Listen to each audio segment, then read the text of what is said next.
Hey everybody, before I get started, I just want to mention a couple of ways that you can engage with me on a more personal level. I have a few avenues set up and I keep focusing on one, and I figured why don't I make a short little video talking about all of them real quick before we get into these episodes. So first thing, Patreon. There's a link in the episode description, in every episode description to the Patreon, as well as a video on the feed called Major Announcement that has all the details of what each tier offers and how much they cost. I implore you to check that out. I offer a lot of cool shit for my patrons.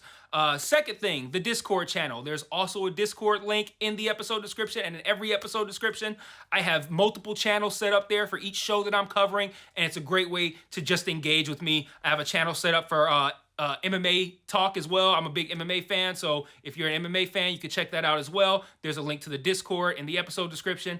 And then lastly, the Facebook and Twitter. Social media. Follow me on there. I post news on there. When I say news, I mean like, hey, I'm stopping covering this show. Hey, I'm starting covering this show. Let me know what you think about this. I do live watches of things on Facebook where like I'll check in and say I'm watching so-and-so show, and then I'll like live comment while I'm watching it, and that'll be cool if maybe you watch that show too and you want to watch along with me, or you're watching it later and you will see my thoughts, which are usually pretty entertaining because I'm usually pretty high when I'm writing them. So check out all those links in each episode description, and let's talk about this episode. Peace. One mic, one mic. Yeah. All I need is one mic. One mic. Yeah. All I need is one mic. One mic. One mic. Hey everybody, welcome back to One Mic, and today I'm here to talk about Season 4, Episode 5 of HBO's Barry, entitled Tricky Legacies.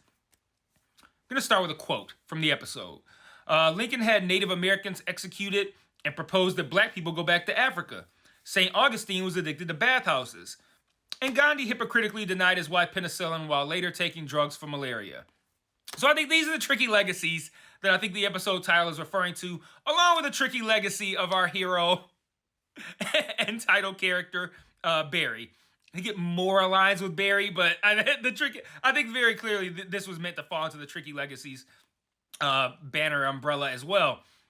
But Barry wants his legacy, his tricky legacy, to be as a good husband to Sally, good father to John, and when John discovers that Barry was a Marine, Barry helps aid in this perception of his great legacy by lying to his son about what happened with Albert to make himself look like a hero, which is something he's called if you're into labels, which he's not. But tricky thing, those legacies. But anyway, while I wouldn't call this a filler episode, there's negative connotations to that term. This episode felt like something of a reset. We jump forward in time, I'd guess somewhere in the range of 8 years, give or take, since Barry and Sally now have a kid named John who looks to be about 8 years old. I'm not good with kid ages, even though I got 4 of them. I don't know. That kid could be 14. That kid could be 5. I'd have no fucking clue, man. But Barry and Sally are now going by Clark and Emily, respectively. And I say this is something of a reset because Barry and Sally are free. Like, they don't have shit else to worry about anymore. Theoretically, the show could be over. But that's not who they are. So we spend this episode doing some, I think, kind of like fresh world building, right? Showing how Barry and Sally live now in order to inform us even further on who they are and why they'll ultimately be drawn back to the life that they should have no logical reason or desire to return to at all. And as I stated a moment ago, Barry and Sally are now going by Clark and Emily. They have a son named John. So they have this whole life that is a complete witness protection, but on their own, sanction on their own kind of life. So I'm going to talk about what their lives are like now, and then we'll get into what I think that means and the purpose of the episode. So right now, in whatever this timeline is, 8 years into the future, Sally puts on a wig and an accent, and she goes to work as a waitress at a diner.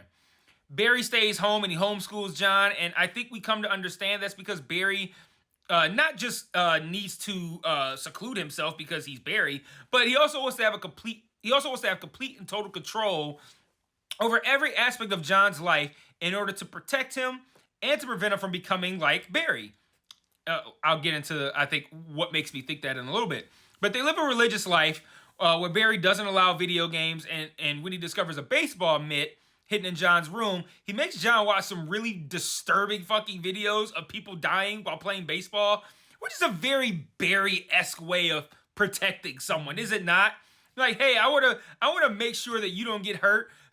So I'm gonna make sure that you are scared to death of dying while playing baseball. Which I'm sure every video he showed his son of someone dying while playing baseball are probably the only occurrences in which someone has died playing baseball. He's like, oh, here's all 3 videos. Like those 3 videos are the 3 lifetime videos of someone dying while playing baseball. So Sally finds out this guy Bevel at work. Oh, what the fuck kind of name is that? Jerks off to her as she makes him think she's gonna suck his dick and ends up choking him nearly to the point of death in this bathroom. And then, even though he says he won't tell anyone about her because he accidentally snatches off her wig, she still gets him fired anyway. And she gets him fired by saying he stole money, which she's the one that actually stole money. We saw her steal money earlier in the episode. So she stole money, blamed him for it, and got him fired when really he didn't do shit other than walk into a situation where he thought he was going to get his dick sucked because she made him think she was going to suck his dick. So, like, he didn't do anything wrong other than wanting to fuck her, and now she just ruined his life. Man, Sally's not built for this low-key and uneventful, boring country life. She needs excitement you can only get from killing and berating motherfuckers in L.A. That's the life that Sally needs. But that's what we learn about Sally. Like, I say it jokingly, but that is what we are to take away from this, is that this mundane country life working in a diner is not for Sally. Sally is now addicted to the lifestyle. Like, I don't know, like a fucking shark with blood in the water, man. She tasted blood. She killed that my one man in the what season was that? It feels like forever ago. Where Sally, that might have been last season when Sally killed the guy in the what was that, like a recording studio or something? Like, man, how long ago was that? I don't even fucking know. I think that was last year. But like that's what Sally feels now. That the berating of that girl Kristen from last week. That's what gives Sally life. Side note about Kristen, is she now starring in, was it Mega Girls 4? Like, that really worked out for her. But anyway, despite all efforts, Barry's not cut out for that lifestyle either.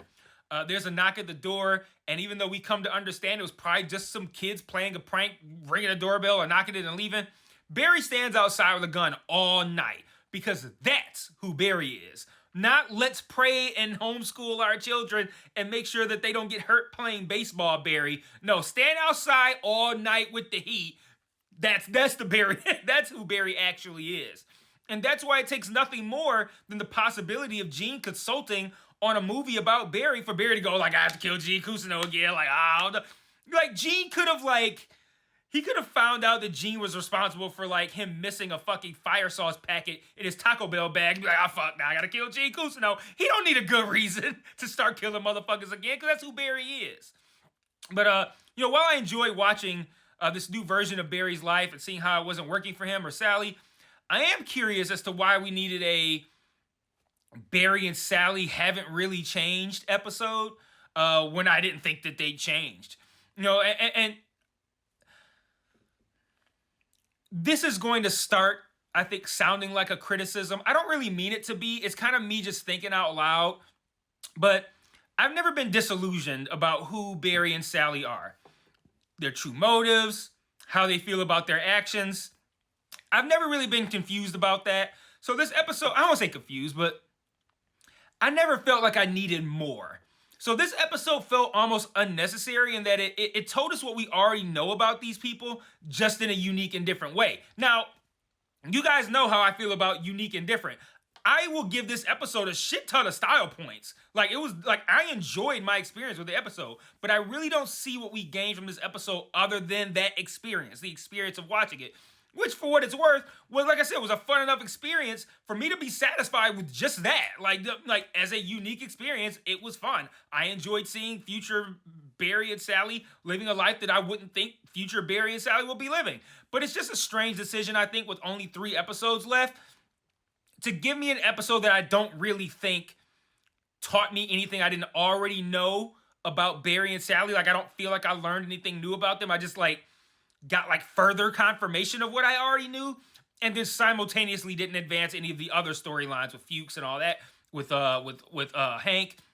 But at the same time, we still got 3 episodes left, and if that's how I was about to call him Barry, if Bill Hader thinks this episode was necessary, I trusted it was necessary. You know, again, this episode, you know, we have 3 left. After those 3, I might look back on this episode and be like, yeah, that felt a little bit more necessary than it felt at the time.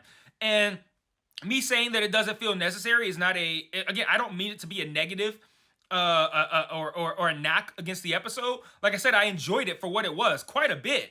But I don't know, I just feel like all I took away from this was a different way of learning about who Barry and Sally really are at their core and how they really feel and what they really want to do. And I didn't need this episode for that. Like I feel like I learned 0% about either one of these characters. I just got further confirmation of what I already knew in a different way. And I'm cool with that different way. It just seems kind of weird to do this with only 3 episodes left after this one. But I gotta be critical every now and then, or else I wouldn't be me. So let me know what you thought in the comments. I'll see you guys next week for episode whatever the next one is, 6. And until then, peace.